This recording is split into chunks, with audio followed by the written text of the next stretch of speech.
Welcome back to another episode of the Players Ball Podcast for AT Aliens by AT Aliens. I am your host, Alex the Great, joined by my brother from another MB.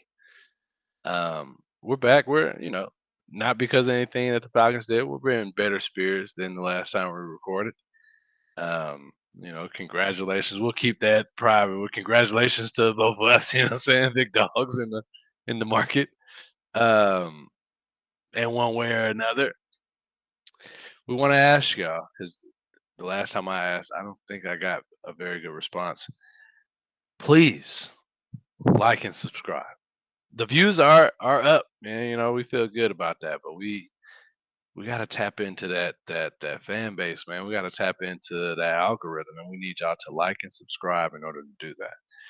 We need to be everywhere so that we can be everywhere. If you know, you know. All right.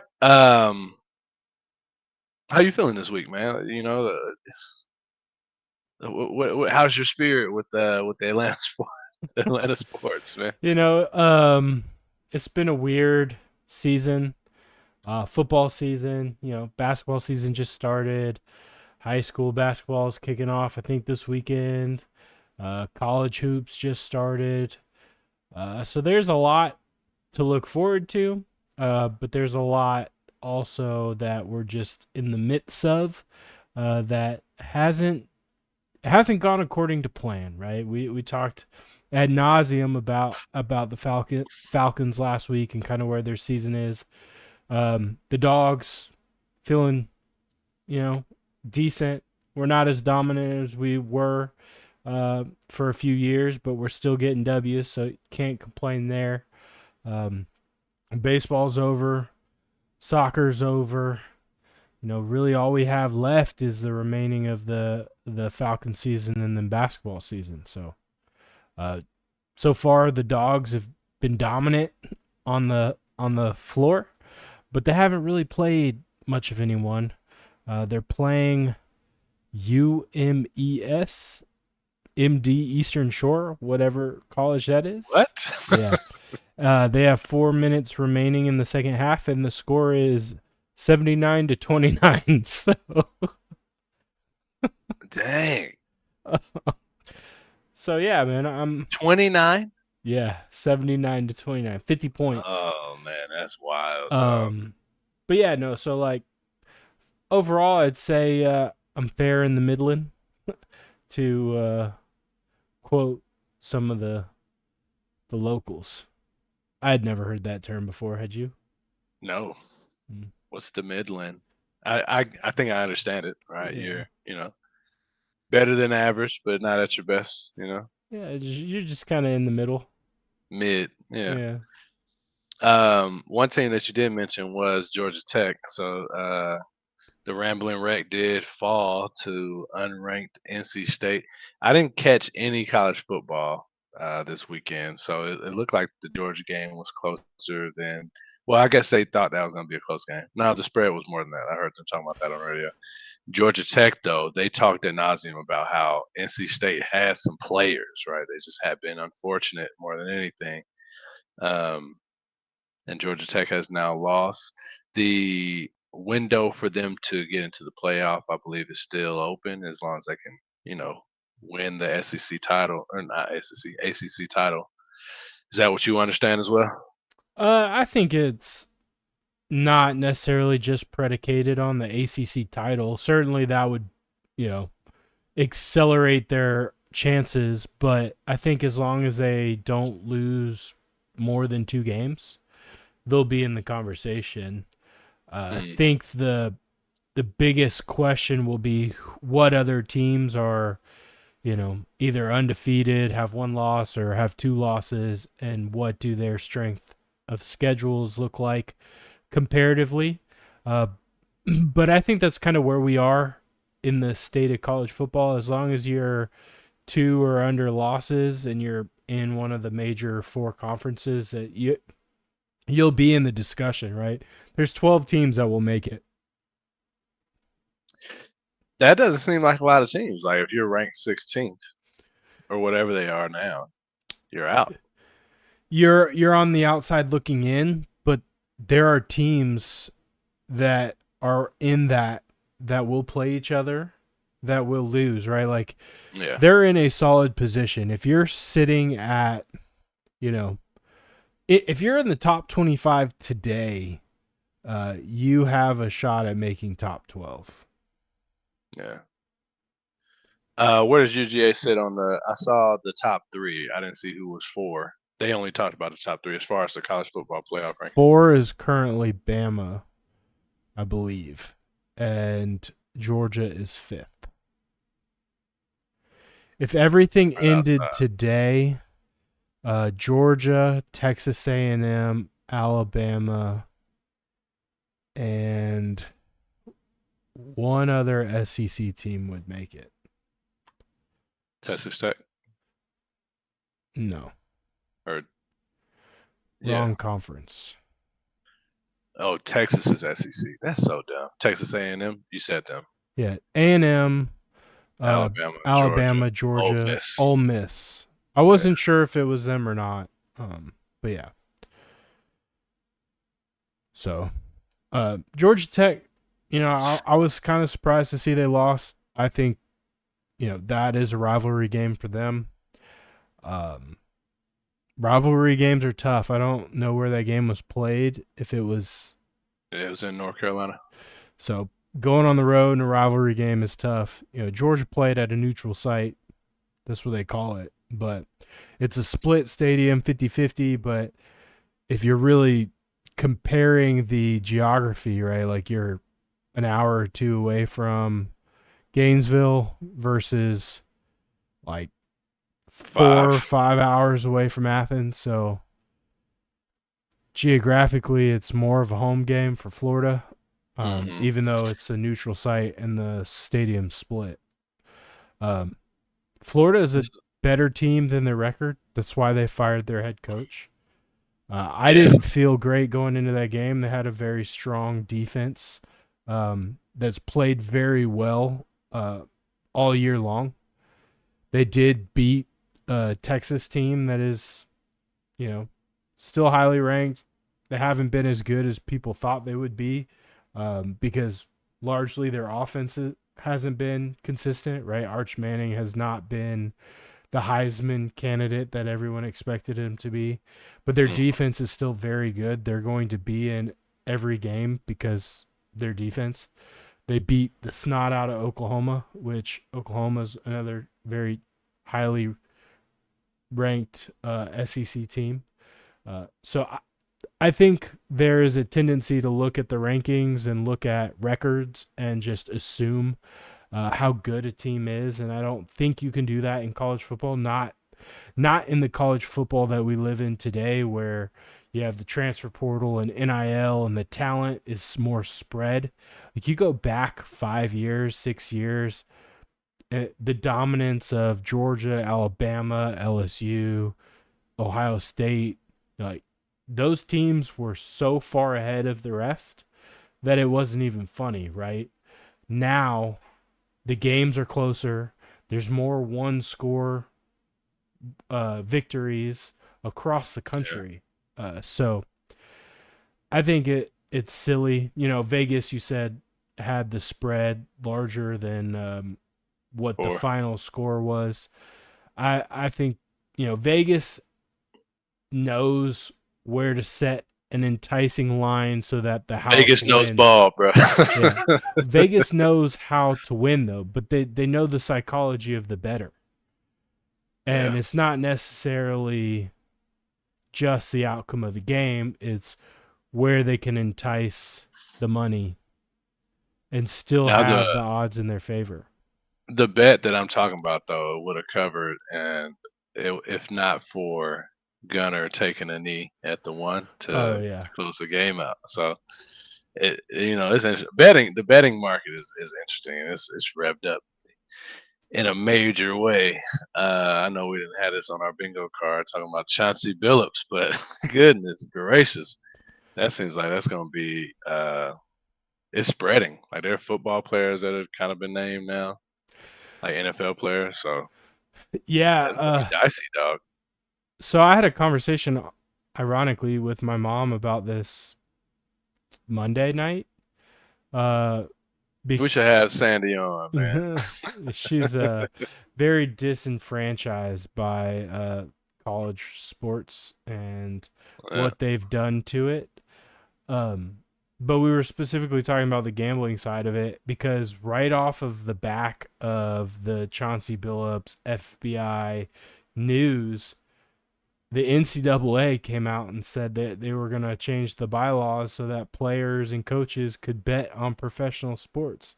And But they walked that back now, right? Greg Sankey, the commissioner of the SEC, was like, "This is the dumbest idea that you have ever had in your life," and was able to get them to put a pause on it. Like, but Yeah, really, like, suspend it, right? what are we doing? Yeah. Who thinks that's a good idea is beyond me. Um, That's a slippery cliff, not even a slope, right? You're going off.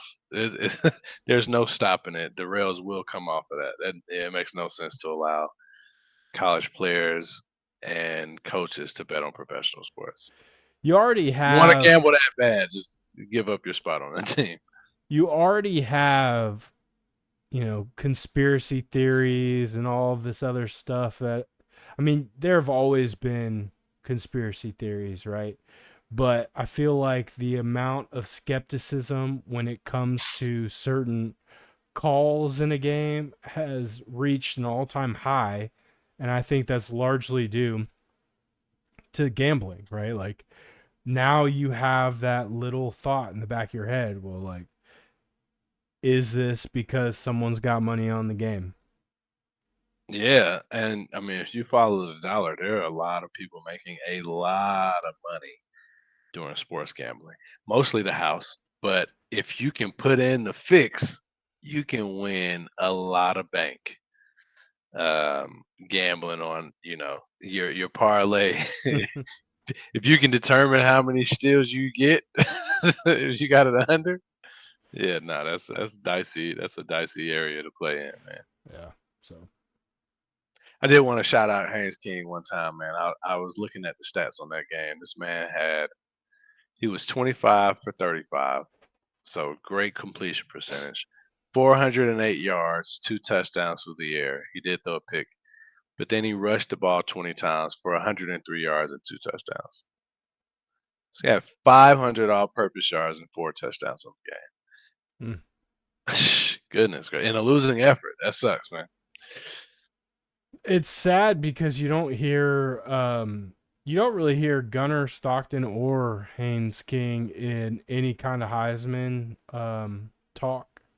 But I think Haynes King, without a shadow of a doubt, has better stats, at least rushing and rushing touchdowns. I don't know about through the air. I haven't done the comparison myself, but if you compared those two guys up against some of the other, elites of college football, I think their numbers would stand up, and you just don't hear them talking about it. But it's a popularity contest. It's judged on by the Associated Press. So, I mean, Bunch of media nerds. yeah. But That those, really should be a player elected award, right? Vote for somebody you can't vote for yourself style. I do think as a former winner, you get a vote. Uh, but I think that's minimal compared to the number Yeah, of like other 50 voters. out of 300 people. Yeah, Not even 50, 30. yeah. Ohio State's quarterback is leading the odds. Fernando Mendoza, Indiana's quarterback, then Ty Simpson and Marcel Reed. I did before I clicked into this article. It did say Haynes King's Haynes King's Heisman odds plummet after Georgia Tech's loss to NC State. But look what he did. How could they really plummet? I mean, they did lose, but 500 yards, 4 touchdowns. Plummeting is a stretch. Yeah. I think Gunner's numbers against Florida were more workmanlike. He did have Yeah, an interception, which I it pains me to say he had an interception because it was literally out of the hands of his receiver. Mm, But it hits the stat sheet all the same. So does, man. yeah. All right, that's the state of college football, man. You mentioned that we don't have any. It's football and then basketball is starting up, but there is off-season baseball news, right? We got traffic incoming covering all the biggest news in ATL sports, no matter the lane, no matter the highway. Let's get into it with Spaghetti Junction. World Series just wrapped. I did end up checking out more games than initially thought I would. I fell asleep on two of them because they went super late. So, but overall, I thought it was a good World Series, man. I Except for the also watched way more baseball, uh, postseason baseball than I anticipated watching because our team was not there, and there's a lot of football on, right? So there's a lot of opportunities to not watch the MLB playoffs, but the World Series was fantastic. You had a lot of drama. You had a game go into 18 innings, which you kind of alluded to with one of your, fall asleep. I too fell asleep. I think I fell asleep in like the 13th or 14th inning. I Um, think I made it to 14. yeah, I was trying, man, because it was good. yeah, It it was was great. entertaining. You had a game seven. You had a game seven go to extra innings, which that was an experience that I can't recall, in my lifetime. At least if I saw it, it didn't register to me. Really, kind of how things transpired. But in that game seven, you had all the starting pitchers from both sides pitch because it's the last game of the season. It's go big or go home. So that was really kind of a unique experience. You saw Yamamoto for the Braves get the late like ninth and 10th and 11th inning um, when he had started the night before, right? Like there's no other circumstances that you would ever see that except for game seven of the World Series. So that was kind of cool to see.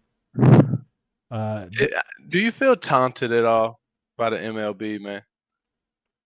I haven't thought about it. It seems like it's always some Braves history tied to the World Series, even when we're not in it. Obviously, the Super Bowl last year, they mentioned the Falcons because of how big the lead was and what it would have meant if the Chiefs surmounted that deficit. But with I keep feeling like one of the reasons I didn't want to watch the World Series because it's the ops, man. Like it's the Dodgers. It's been them twice. The Blue Jays beat us in the World Series, so that didn't feel good. I didn't want them to win. I didn't want the Dodgers to win. And Freddie, uh, you know, I miss him.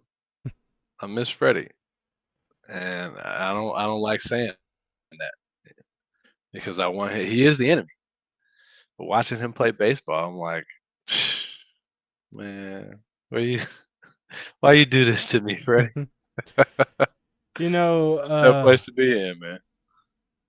Freddie had a rough season for his standards. Didn't have a great postseason. Last year, he was the hero. He was the MVP. This year was a lot less impactful, but I 100% hear It what you're was impactful saying. though. It wasn't like it was last year though, but when it was needed. I mean, obviously, you only need to win 4 games. He won them a game. So he's 25% of the reason why they won the World Series in my opinion, right? When he hit that walk off in the 16 inning, 18 inning game. Yeah, 18 18. It inning. was 9 twice. Yeah. That is nuts. Yeah, that was his big impact for the series. But I will say Yamamoto, who won the MVP, started 2 games and pitched relief in the final. Um, and not only that, navigated some big time drama. So that was well deserved. You know, Otani was doing things in the playoffs up until really the World Series that are unheard of.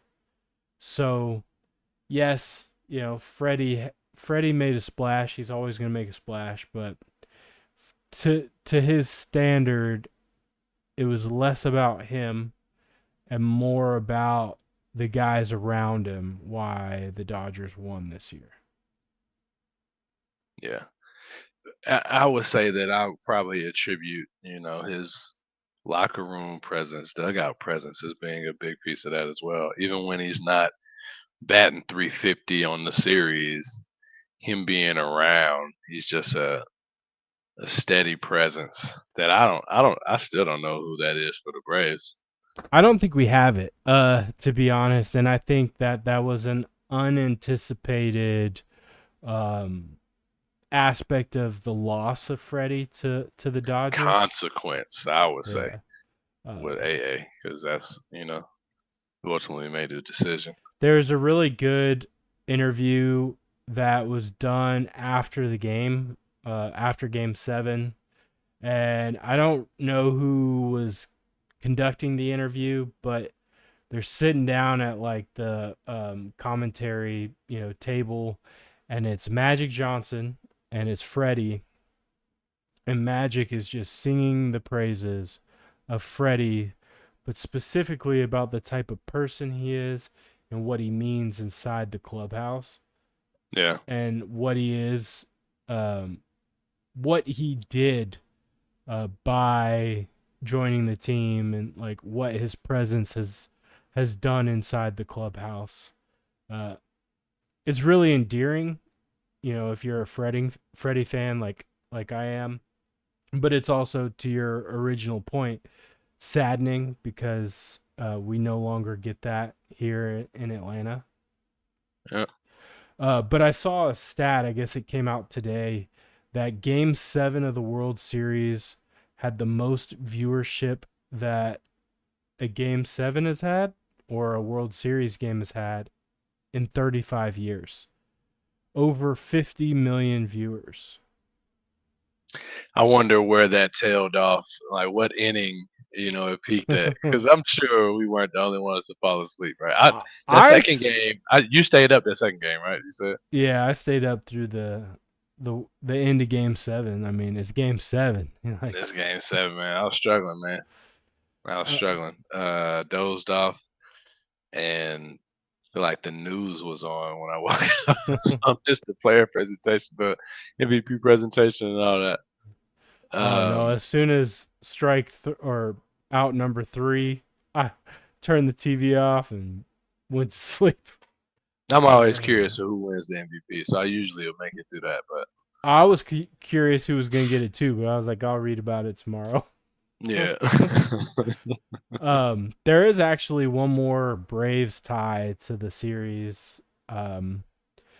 So this year marked 6 straight years that a player by the name of Will Smith has won a World Series. One of the contributors to that streak was Will Smith, the pitcher, when he pitched for the Braves back in 2021. Now he was the night shift, right? Yeah, he was not the Will Smith that was a part of this World Series championship. Will Smith for the Dodgers is a catcher, but he was the one that hit the go-ahead home run in extra innings that ultimately was what sealed the game. So just one of those weird, interesting facts. If we sign a Will Smith, anyone by the name of Will Smith this offseason, it bodes well for May the odds ever be in our favor. Yeah. Which is kind of bizarro world that there are, I think, 3 players in the MLB by the name of Will Smith. I just had the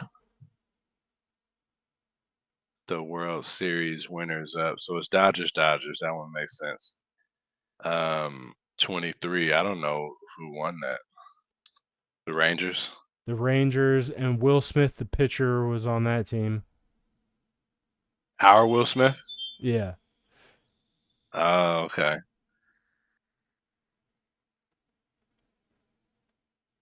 Come on, scroll faster. But anyways, there is big news from the Braves. We did hire a manager, Walt Weiss.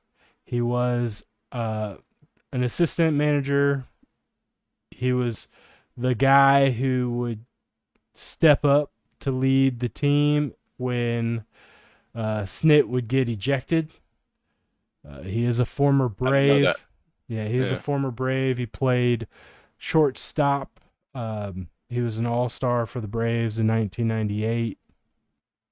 He was previously a manager for the Colorado Rockies. I don't think they were very successful in his time as a manager there, but that's just the Rockies.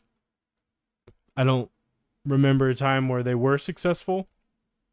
So I don't know that I would blame Walt's managerial ability on their lack of success.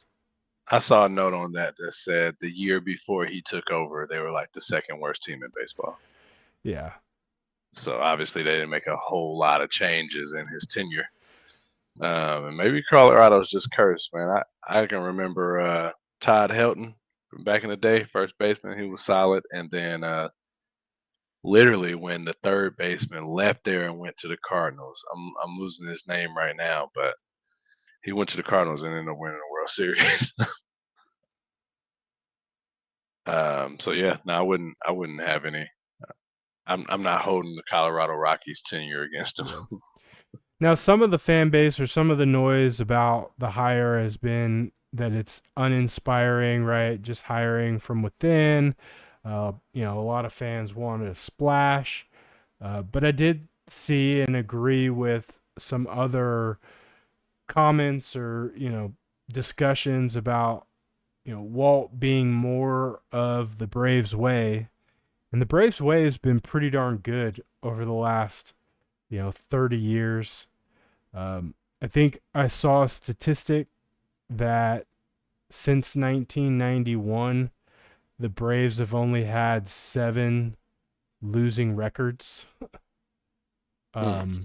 This year being one of those where they ended with a losing record. So if you think about over that time frame, the number of division titles, the number of playoff appearances, 2 World Series, the Braves way has worked out pretty well over the last 3 decades. So if it's going to be more of the Braves way, I think that's quite fine with me. Not I, said the cat. But I'm not upset about the hire after I've, heard more about him. Um, you sent me some clips. I had read a little bit, right, to read about his Rocky senior. That he's been a skipper before was encouraging somewhere else. That he was a former player was encouraging, especially that he was a Brave at one point, even though it was on the back end of his career. Those all were encouraging for me. But then you sent me a clip of Mr. Jones, Big Larry, Big Larry Chipper Jones talking about how Walt Wise is a dog. He's a fiery guy, which you know how I feel about Snit lacking any fire or emotion or passion. That was one of my biggest pet peeves of Snit's character. Though he seemed like a wonderful man, right? As a manager, I just want him to be a little more fiery, pay a little more attention. I feel like he had checked out. So if Walt Wise is a fiery guy who's played the game, who he's gonna put a foot in somebody's ass, I think is what Chipper said if he needs to, and give you a hug if you need one too. That's encouraging. I'm happy with it. I do hope it's at least some departure from like the Braves way. Maybe we call it the new Braves way, you know?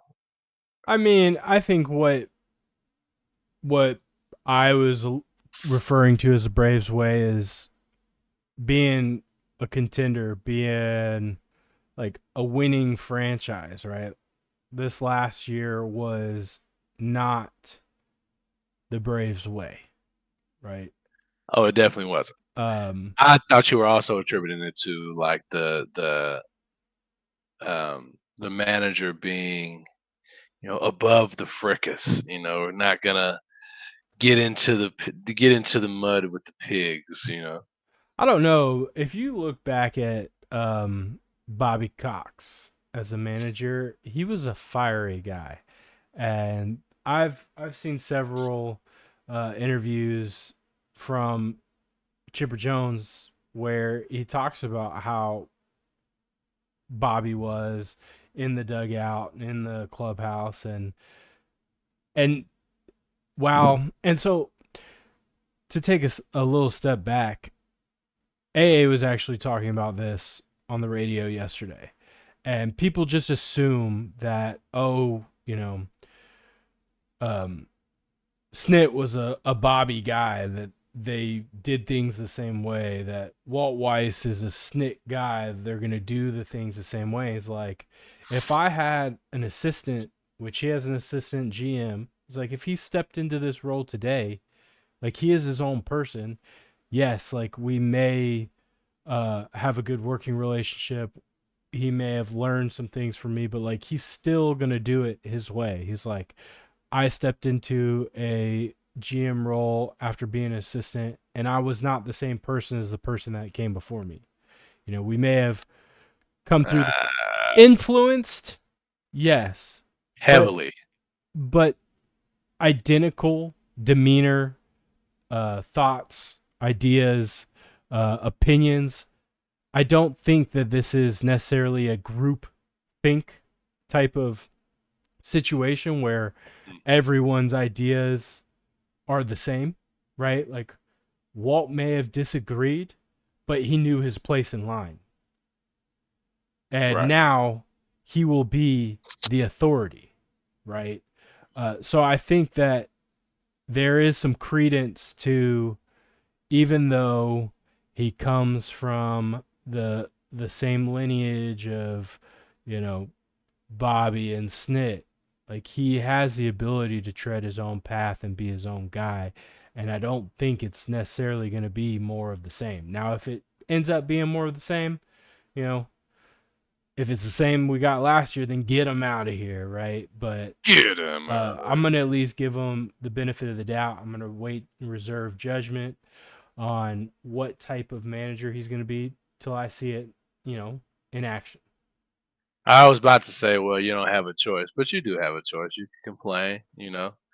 You could go into the season kicking and screaming, and you're not, and I'm not either. I'm satisfied. Here, I value Chipper's word when it comes to Braves organizational moves. So what he says, I'm willing to take that at face value and trust the process. Do you think that Snit was a continuation of Bobby Cox? In some ways, but I don't think he was as fiery as Bobby. Bobby would get So, out but Bobby there. was old, man. Like we remember Bobby during the World Series runs, right? Not we don't remember personally from '92 if we're keeping it a buck, right? But the '90s Bobby, he was there in the 2000s, dog, and he was not I this fiery guy remember, running out there. He was a little heavier, I right? remember 90s Bobby. Now, do I remember 1991, 1992? No, but do I remember more so 95, 96, 97, 98 Bobby? Absolutely. Um, and he was getting ejected, right? Like he was out there going to bat for his players and chewing, umpires out and kicking dirt and stealing bases and all that kind of thing. That is my point, though. Late '90s Bobby was not 2008, 2009, 2010 Bobby. Yeah, he got older and he He calmed did down. 10 years worth of getting older. Yeah. So that Bobby, that 10 years of Bobby, became Snit in my mind. I mean, there's probably some fairness to that, but I think if you go back and watch like the two of them side by side, you'd see some differences. Yeah, they are not the same person. I understand your point there. You know what AA was saying, but I I walk back to my word of heavily influenced. Now it sounds like Walt Weiss will not be as heavily influenced by Snit as Snit was by Bobby. I think that's fair.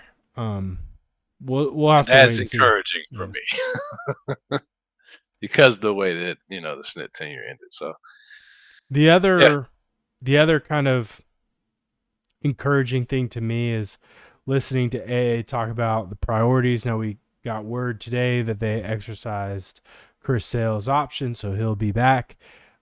He surprisingly went on record on the radio live and said that they were going to exercise Ozzy's option, which I think, fans will probably be a little bit mixed on their feelings because his play has seemed to digress.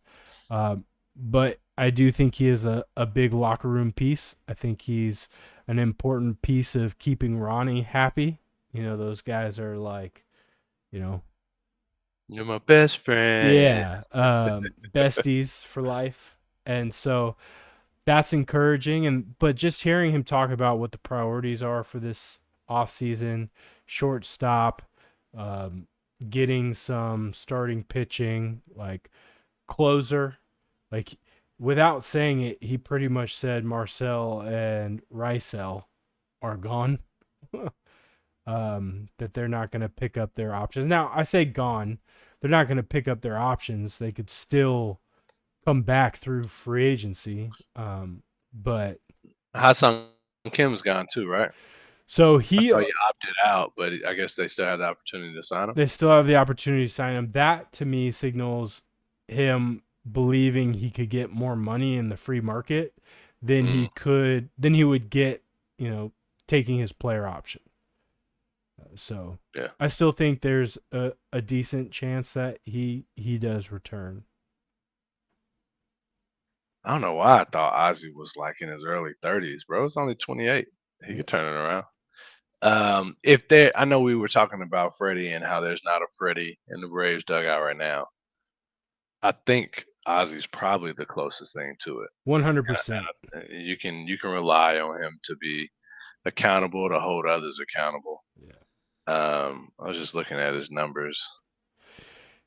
He started to pick it up a little bit towards the end of the year. I mean, it was kind of the same Michael Harris situation where he struggled early and started to get going late. Ozzy's really struggled with some injuries. I think played 157 games last year, though. That's pretty good. It was 99 the year before, so. Yeah.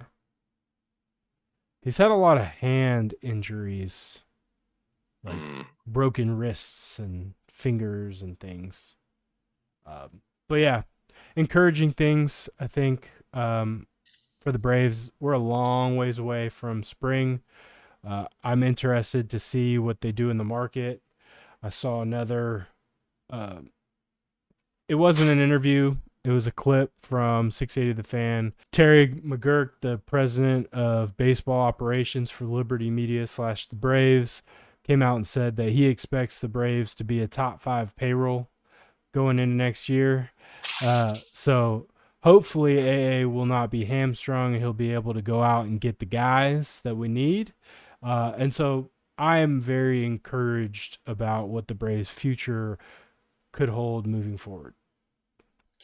Yeah, no, I hadn't heard that, and that's very encouraging news. We stand on Liberty and how they're hampering our success with those penny pinching ways. So now to hear that we're going to be a top 5, I wonder where we sat this year. It was up there.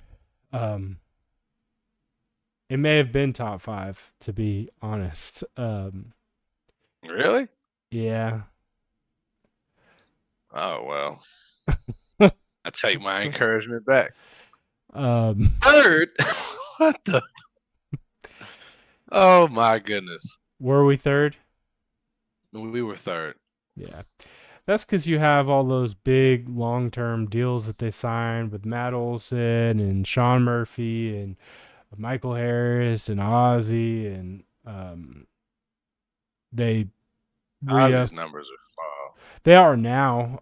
His numbers are small. Um, Spencer Strider they extended. They've spent money on guys internally for the last several years. But it's time they go out and they get some pieces. Well, it feels like we haven't done. I know everything that you said is true, but seeing as we lost, an all-star every year, I guess it's just one play. It just doesn't seem like we would have been as high. Right? It felt like we were being cheap by letting Max Fried go and letting Dansby go and letting Freddie go. But if we were still top three, it's like, dang man, what But happened? I think if you look at the It's just that gap, bad of a year. if you look at the gap in payroll from 1 to 2 to 3, it's a significant jump. 1 to 2 is not that bad. Or I'm sorry, 3 to 2. Atlanta to the Mets. We spent 197 million. They spent 211. The Dodgers spent 240 million dollars, which is a lot of money. But the Blue Jays were behind us in fourth position, so I guess that bodes well. Both of them made the World Series. Look, this is a very talented roster that got whittled with injuries as Underperformed. well and underperformed. Oh well, yeah, there were some injuries for sure. This year it wasn't batting; it was pitching. Right? Yeah. Last year it was batters that were hurt. This year we could not have a healthy pitcher stay healthy for the life of us. So I don't think we had one pitcher that started on opening day, like was on the opening day starting lineup that finished the season. um, it was really bad. So, and I will say the Dodgers, I think those numbers are skewed because you look at the Otani deal, it was a $500 million deal, but it's all deferred, right? yeah, Like he's some crooked he's only hitting. black magic finances. I think his cap hit was like 2, which they don't have a cap, so his salary hit payroll hit was 2 million out of the 600 million or 500 million that he was signed for. Yeah, so those numbers lie a little bit. 7-14 did not start the season. Who am I talking about? 7-14 hmm did not start the season. Correct. Spencer Strider did not start at the beginning of the That's season. Yeah. I hope he comes back. Maybe there's just some injury woes still lagging, but to throw 21 games and lose 2/3 of them, that's not encouraging. I heard a discussion and I kind of enjoyed the conversation, but it was centered around should he be a middle reliever or should he be a closer option? And the premise is that if you look at last year, his velocity from like the third inning to the fourth inning was dropping like 2 to 3 miles per hour. Spencer made a living throwing heat, right? Like throwing plus 100 fastballs. And so if he's not able to maintain that level of velocity for extended innings, then he could still be very effective as a middle to closer, right? Middle reliever to closer. I am very intrigued by that idea, and I hope the Braves kind of explore that as an opportunity. And then, if nothing else, see how it goes and, let him get even healthier or stamina back, or like let him work on whatever he needs to work on to get back to that level as starting. And if he never gets there, if he's a successful closer, that still fills a huge gap in what we were missing last year. It does, but wouldn't you rather have him, give you six Oh, and a for half, sure. 7 innings? But the question is can he do that effectively anymore? I want to find out. I'll say that. I want to find out if he can still do that before we go to the closer route. Because, I mean, we're not too far removed. He had, a long uh, period of off time. We're not too far removed from him gassing folks down, flaming folks out at, 101, 102. And if he can get back to that, I think it's beneficial for us to have him in there longer. And then if it doesn't work out as far as, over a 5 inning stretch, I love to see him at closer. But I do want to see him in a starting role again. Because I don't know who we would replace him with, but two, I think, give him one more chance for sure. Yeah, I would say the only downside to doing something like that is you may miss a window of opportunity to sign a frontline starter, right? Like you only have so many roster spots and you're balancing a lot of arms that you have, right? Like Ronaldo Lopez, Chris Sale, Schwellenbach, Grant Holmes pitched really well for you. You But still that's have not a big the. contract. I'm This is saying not burdensome on that. no, but how many starters do you need on Do the you want roster? Grant Holmes to be a starter? No, but Okay. So who's the fifth one? oh man, I'd have to look at our entire bullpen from last year. But you So definitely have, you name three for sure, right? yeah. Ronaldo, Chris Sale, Schwellenbach. Oh, what's his name? You saw some really good stuff out of some of the young guys. A lot of development. I mean, you're trying to have AJ Smith Shawver be a starter, and oh, what was the guy out of University of Florida who came on late? Hurston Waldrop. Yeah. Came on. So you could fill out a 5-man starting rotation, but my point is I would love to see him go out and get a front of the rotation guy. So really it's just vying for that 5th pitcher, right? If you go sign somebody. Yeah. But like a 1-2 level guy, front of rotation. Yeah. Okay. All right. I mean, I'm not opposed to that. So we have talked about the Braves for like 50 minutes. Yeah.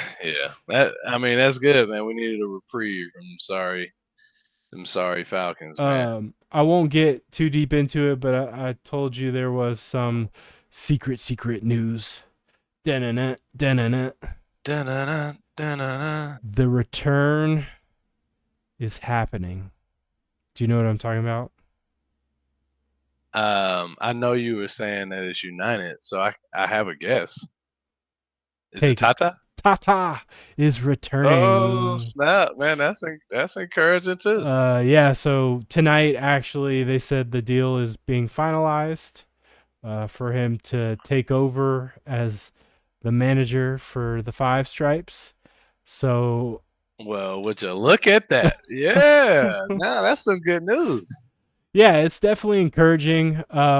It's I kind of have like some mixed feelings on it, only because it's been such a putrid kind of club performance overall since he's left, and you just wonder, like, coming back, will that magic return?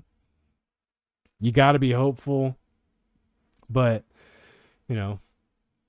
I'm gonna wait till all of it comes to life, right? But I do think just the mention of Tata returning is going to reinvigorate some fans. You gonna Gives us a re-up on your reason. Apple TV subscription? I don't know, He's bro. doing it. He's doing it, fans. I don't He's back. know. If we get 25 subscribers from this video, I'll do it. All right. They got some time. The season don't start till March, man. So we got a little second to get there. Yeah. But no, in all reality, it's exciting news. We should be getting word that it's a done deal, any day. So now I'm looking at it now. I was just trying to see what he was doing previously. So it looks like he was coaching the Mexico men's team for a while. he coached Mexico after leaving, and then he coached Miami most recently. He left Miami to take care of some personal things, undisclosed, but he had some personal issues that were going to take him away from the team for about half of the season, and they required him to return back to Argentina. And so he left Miami, and he hasn't coached since. But I think he's only like a year or two removed from Miami. Was he the head coach there that year? Okay, because that's when they had the best record in the league. Obviously, it got messy, but they had the best record in the league, and they lost to us in the playoffs. So he's been hankering to be back in the A, man. That's good. Welcome home, Tata. Welcome home, brother. That is encouraging, man. So, how far into who did we want to do? Do we want to just preview it for next week? Do we want to talk briefly about some stuff, man? Because there's a let's lot of keep it brief. there. Let's keep it brief. Okay. From the gridiron to the hardwood, you got to keep your eyes on the birds. Let's talk Hawks. Let's talk Falcons. This is Hootie Hoo. So the Atlanta Hawks, off to an ugly start. Not that ugly. I mean, Quinn Snyder's got some splaining to do, some adjusting to do. They won a good game last night against the Magic, who maybe they're just not as good as I thought they were going to be with Desmond Bain. He definitely hasn't been helping my fantasy team. But talking about my fantasy team, the Hawks played last night and a couple games before that without Mr. Trae Young, who got hurt in a bit of friendly fire and won't be evaluated again for another 4 weeks. And that was an update from Monday. So, we're looking at December at the earliest for Trae's return. And that brings me to 2 questions. One, if they have a lot of success while Trae is out, considering this is a contract year, does that impact the re-signing of Trae Young? Yeah, absolutely. Even if it's short-lived success. You said a lot of success. While he's out, right? So if he's out for a month and they go 12-3. If it ain't broke, don't fix it. What does that mean? It means that let him walk? No, it just means that it impacts the decision. I already think they're kind of in a hard spot with the way the season kind of started. They're 4-4 now, so they're 500. But this is becoming a trend with Trae, right? Like, he's becoming the guy that you can't count on to be healthy, right? He's got the Jalen Johnson. Hey, he's got that's slanderous, bro. He's missed a lot of games over the last 3 seasons. No, not Ice Trae. There was the last season we had DeJounte. He missed a hefty amount of games. He missed like 20. But last year, I don't think he missed that many games. And then it's one thing if you're just kind of, Jalen Johnson got hurt by himself, right? Non-contact injury. Yeah. Trey had a 7-footer slam into his knee, like from a sideways angle. So last year he played 76 games Mm. out of 82. That's a lot. You know, there's a year before that he played 54, and then it was 73, 76. Right? No, Trey is Mr. Reliable. This is a temporary setback. He's small, but I think that bodes well for his longevity in the league. Right? He's not going to beat up all the time because he's not always in there banging with the trees. You know what I mean? Um, no, I want him to stay. And I know that's not what you're saying. You're not saying you want him to go, but I think losing Trey this early in the offseason is going to show who Quinn Snyder is. I don't personally like him at this point. I don't You haven't dislike him as liked a him person. for a while. Well, just restating my stance. Um, I think his rotations are trash, and now that he doesn't have Trey, I think we're gonna really see who he is. It's frequently been that Trey is the coach killer. That's what they've been saying, right? Maybe maybe these coaches just aren't that good. Like Lloyd Pierce, he's not a head coach again. Nate McMillan hasn't gotten another head coaching job. I do think he's employed, but the guys that got fired are not, gainfully employed. They're not leading an organization. Whereas the other people who got fired, like the Mike Browns, the Ime Adokas, they got other head coaching jobs. So maybe it's an indictment on the coach and not Trey. And I say that to say, let's get Quinn out of here without blaming Trey Young. Now, if he has success maneuvering the roster without Trey, then maybe there is something there. But why is Muhammad Gouye playing? More than Asa Newell. How heavily is Quinn Snyder listening to Jeff T's podcast talking about all these light skinned guys running around in the court? They need a dark skinned brother out there as an enforcer. You um, throwing my Singalese brother out there just because Jeff T, hurt his feelings? Like, what's he doing? yeah, man, I don't know. You ain't got to touch it, that's just my thought, man. Like, I don't understand why he's playing. Vic Krejci. So you have a first round pick in Asa Newell who they beat the Magic from start to finish yesterday. Yeah. He played 1 minute, a single minute. Vic Krejci, who I talk about a lot, but him and Muhammad Gay, they right there for me. You have to play the people that you invested capital in. Like these guys, they're a play away from the G League for me. It's a new. You used the first round pick on him. You did fleece the Pelicans to get him. Put that man in the game. Let Yeah. him get some game experience if the game is over. I'm not saying put him in the rotation, on a regular basis, but garbage time is a point where you can develop your youth.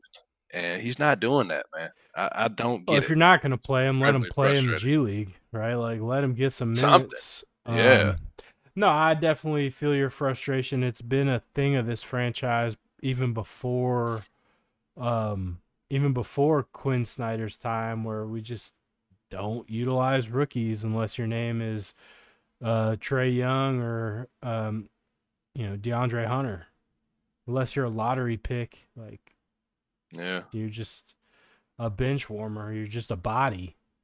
It seems like, right? It Yeah, it took does. Onyeka like 3 seasons to break through. Jalen Johnson, another one who just had to sit on the pine because what? He has youth. Uh, It Look, don't make man, sense, man. you're preaching to the choir with that. But yeah, no, I think it's a tricky situation. I do think it bodes better for the Hawks, better for Trey Young with it being an injury early in the season versus late. Yeah. As long as he can stay healthy the rest of the way. But I do think, those questions have to be asked.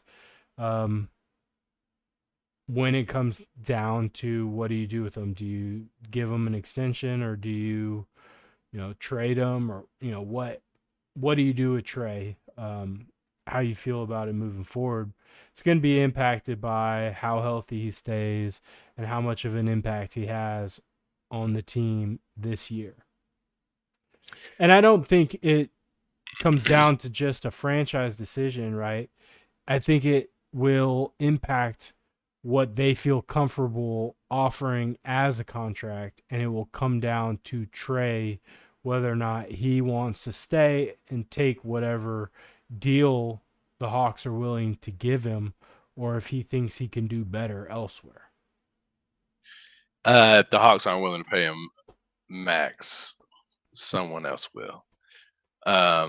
There's got to be somebody out. There will be somebody out there who maybe they don't want to release any draft capital or one of their current young players to trade for him, but money's flowing in the NBA. Teams have multiple max contracts. Somebody will sign trade. They're gonna have to give him max to keep him. Now I don't know. I don't know how it works with the super max versus max, so I won't pretend to know what can happen there. But I know the Hawks will have the potential to offer him more money than anyone else. Maybe by offering the same money as everyone else, they can still keep him. We'll see how that plays out. But I agree that will have it probably will land on Trey to decide whether he's gonna stay or not, unless he comes back and he's hooping. We go on like a 12-game run or something crazy, and they go ahead and extend him during the season. Yeah, I don't anticipate an extension happening during the season. Yeah, unlikely. Yeah. You know what I can say to everybody now, man? I've been on this hype train for a while, and it's adjacent because he's also injured. Zion, man, I finally am going to turn in my Zion fan club card. I wish him well. I do not want to see Zion in a Hawks jersey just because the trend has now he has a trend. You talking about Trey erroneously. Zion has a solid trend of inavailability. So, wish him a speedy recovery. I hope he does great things in the league, but I'm officially off the ship, man. I don't want to see Zion as a Hawk. That's quite the breaking news. Da-da-da, da-da-da. Now we had originally planned on talking about this scandal that's happened, but I think we hold off and give it its due next week. So you'll have to come back for another week to hear what I'm talking about. But there was scandal within the Hawks organization. We'll get to that next week. But let's just go ahead and breeze over the other birds, which you told me leading up to this podcast recording that you are done with the Atlanta Falcons. Yeah. Finished. Yeah. Finito. Terminado. Yeah, I don't see us hitting the goal I set for us this year at this point. And it's incredibly disappointing, Probably tapping out, dog, if I'm being completely honest. So what does that mean for the season tickets you hold? I mean, I'm gonna go to the game. The kids want to go to the game one more time this season, so we'll be in the game for most of it. But if there is an opportunity, legitimately, if there's an opportunity to sell, like the Seahawks are a big draw because cross country they have a rabid fan base, better than ours. If I can get some bread for those, bro, I probably will.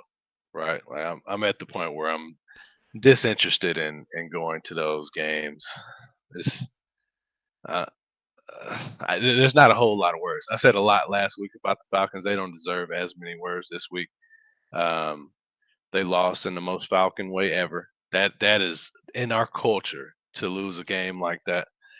To not be in the potential to win the game. We still had a chance, right? But to miss an extra point to tie the game late in the fourth quarter is a part of the Falcons' DNA. And that's I don't want to associate with nothing like that, man. I don't want to have to deal with that. So I think obviously missing the field goal, the point after attempt is inexcusable, but I think it's more egregious to miss the extra point, get the ball back, Right. have a chance to win it on a kick or a touchdown, and just fail. Did you see Rod talking about he accused somebody of like clapping and getting getting the I ball to snap early? I did see he accused the other team of simulating the snap, which led ultimately on that play to a intentional grounding. Yeah, it did look like Michael Penix was not ready for the ball, and then there's a video showing whoever the right guard is at this point. Is that Chris Lindstrom? But showing him not moving, not reacting when the ball was actually snapped, like he thought the snap wasn't coming yet either. But come on, dog. The center hearing a clap because they pointed a finger at the safety in an article that I was reading. The center hearing the clap from the safety is going to have him hike the ball as opposed to somebody who's 3 feet from him, 15 yards versus 2 yards. I don't know, and we could talk about this one I think for a long time because there was another situation with Kirby Smart recently about this topic. It is illegal for the defense to simulate the snap, regardless. So I think it's an inexcusable thing to have happened, but I also do think that if the other team is breaking the rules, then they should be penalized for it, right? So there's two sides to it for sure. Um, but it's been one thing after another, right, with this team. So like that's just one example of failure to execute, failure to perform when it matters most. And I will say some things coming out of that game that are extremely discouraging is Matthew Bergeron is unlikely to start in Berlin. Um, Mm. Chris, no, Chris Lindstrom got banged up. So we're already completely depleted on the offensive line. The offensive line has played horrendously over the last 3 weeks, really since the second half of the Buffalo game. Is that when Jake got hurt? Mm-hmm. So I'm very discouraged overall about what this offense is going to be capable of doing moving forward. They signed somebody who's a veteran. Uh, I think he last played for the Bengals uh, to add some depth, but we didn't do anything to address the offensive line at the trade deadline. We didn't do anything at all to address any needs at the trade deadline. So I'm rather discouraged about the state of the team, the state of the offense.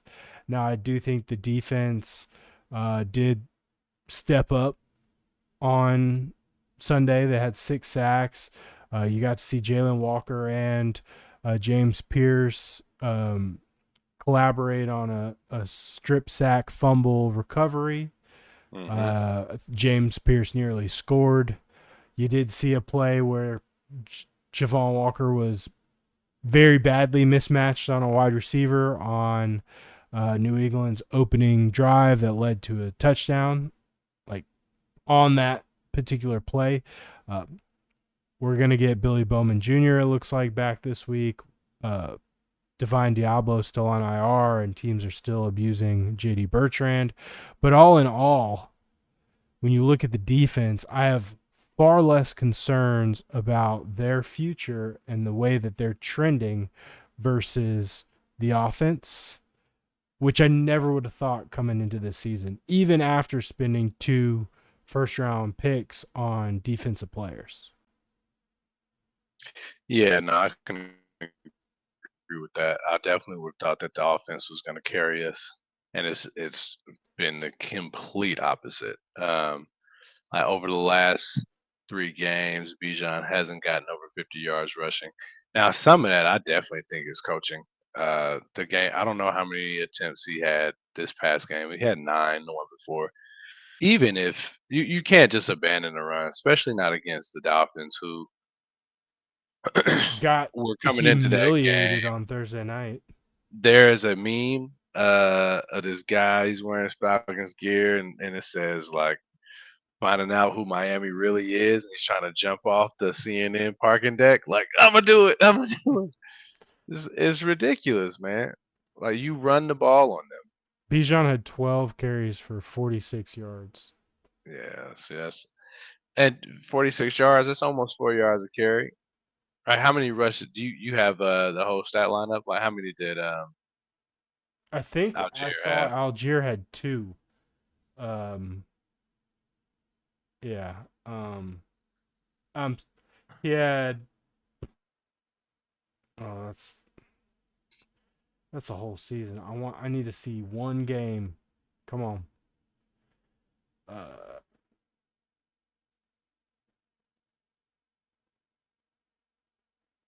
yeah, 2 carries for 6 yards. What is that about? I don't know. I mean, the offensive line is not healthy, They're trash. right? And they're failing to trash is a good word. They're failing to run block, but they can't pass block either. At least your superstar should touch the ball as often as possible. Yeah. He may be the best offensive player in the league, and he's basically been being wasted because of the talent around him. So, Now, at least he had 8 catches this game, but Bijan has to touch the ball. He's got to run the ball more time. You got to stay balanced, man. I don't know how Zach Robinson is still around. I guess they were able to blame Parker Romo this week. oh He's yeah, definitely goaded and fired, right? he was released, and they signed a new kicker. Zane Gonzalez. I actually know him. He was with the Cardinals for a little while. Um, Why won't they sign my boy Hot Rod? from Georgia. Yeah, What's his first name? Rodrigo Right. Oh, Rodrigo. I Blankenship. thought that was his last name. Blankenship. Rodrigo Blankenship. Hot Yeah. Rod. The I don't specs. know. He wears glasses. Number one. Like, What do you have against yeah, glasses? I wore them for a long time, and they're debilitating. You have a football player who wears glasses. Sure you can. Even as a kicker who hasn't had a job in a while, my man can afford LASIK. Like he's doing it to prove a point. It's Get, part of his gig. it's a shtick. Yeah, No one wants to hire it. I'm not hiring that. I am. You go get LASIK. We'll get you on the field. Your name on the jersey is gonna be the same. It, We don't need it's nobody out there getting their glasses broke, man. it's If there's a respect player on the field, the specs. no, I don't. That's why he doesn't have a job. There's a player on the field that you go, hey man, I broke your boy's glasses. It's I don't marketing, want bro. that. He hasn't had that problem in his entire career. Well, he hasn't had a job in the NFL in a while either. I don't know when the last time he kicked in the NFL. It's maybe 2 years. He won a UFL championship or something along those lines. And he's out here on social media kicking 70-yard field goals. You saw somebody hit an in-game 68. I can't remember who it was, but they broke the record. Yeah. But I'm just saying, like, the fact that you haven't called the man and given him a spot on at least a practice squad or a chance to compete is I don't get it. He's a darn good kicker. The general managers in the NFL say otherwise. So we won't go down that path, but I could take that somewhere dark. You want to talk about my glasses, man? I got LASIK. I make a lot less money than him. No. It's just so you're saying the managers in the NFL have never just blackballed someone for something beyond performance? Yeah, he's getting blackballed for glasses. I don't think that's the reason. But Is he black? no, Blankenship sounds like a white last name. Rodrigo does not sound like a white first name. I think he's Hispanic of some sort. He may be white. I don't know. He's got from fair Mayweather. skin. He's from Mayweather, Georgia, man. Yeah, he's a local kid. They gave Parker Romo a shot. Like, who the heck is Parker Romo? I mean, come on, man, So, come on. yeah. That's not my hero, man. That's not my kicker, man. Respect the specs, man. Look at So this. look, Look at this. 2020, he went 30. He played 16 games. Come on, man. You're making the case worse, dog. He's a DGD. He went 32 for 37 in his rookie year with the Colts. Then he played 5 games the next year after going 11 and 14. One game in 2022 with the Colts again. He went 2 for 3.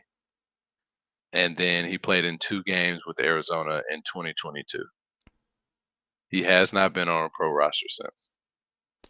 He has a better kicking percentage than Young Hoku. No, I doubt that. His field goal percentage is 83.9. Look up Young Ho's. It's in the 70s. This last year. No, he first was career.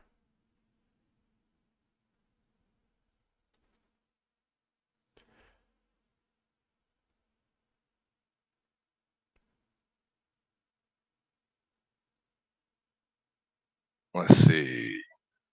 85.8 is his career. So less.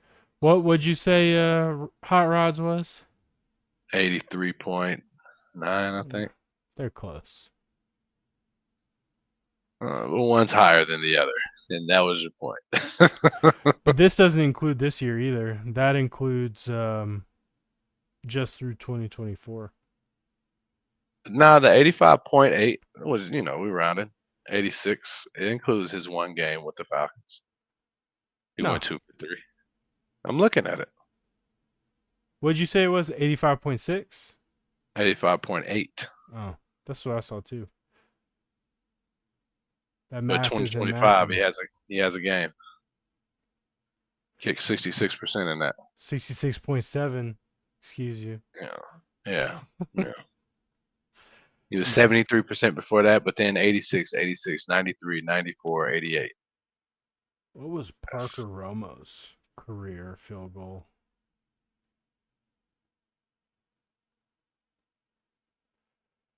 All right, we're getting off track. Let's end it. Let's end it, man. The Falcons are in Berlin. I'm interested to talk about that game next week.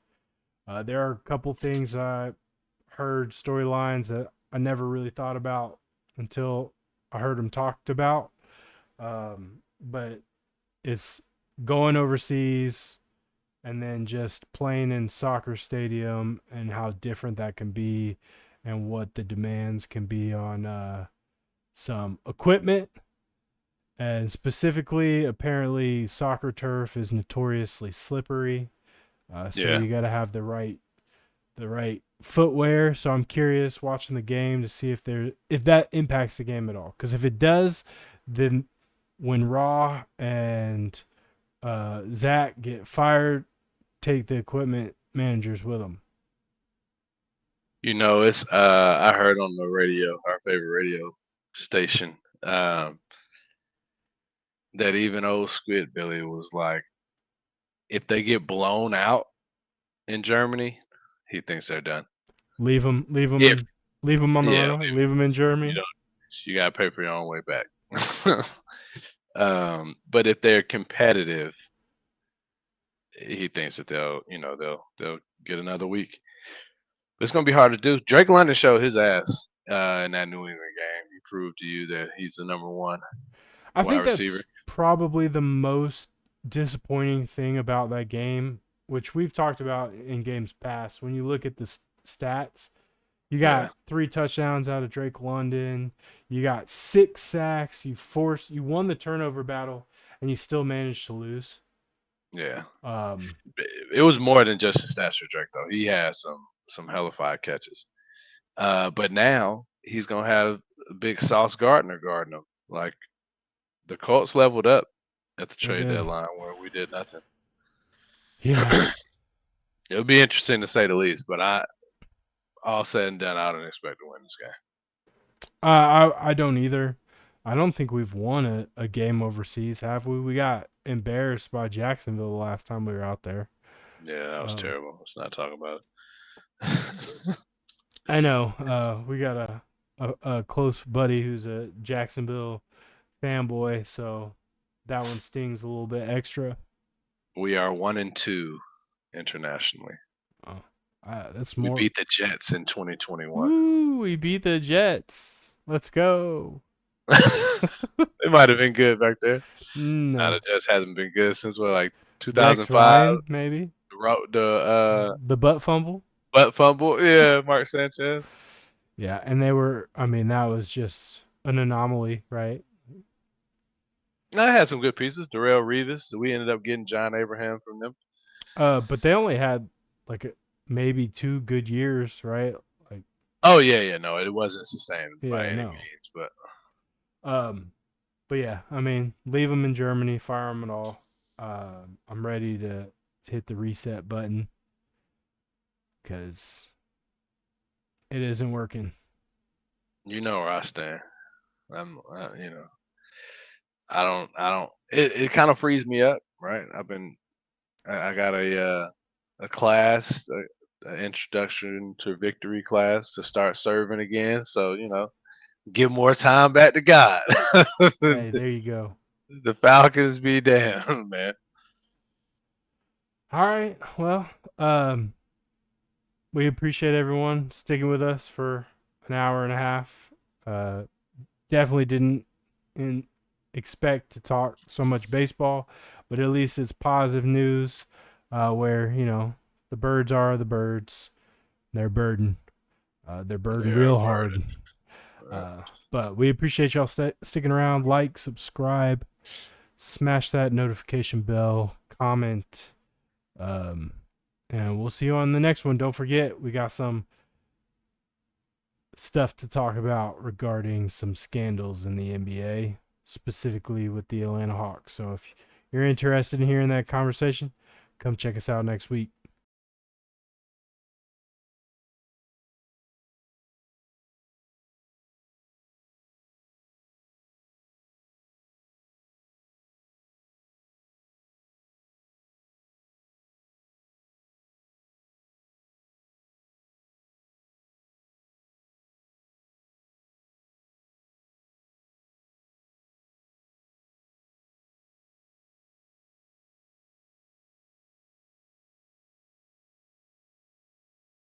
Peace.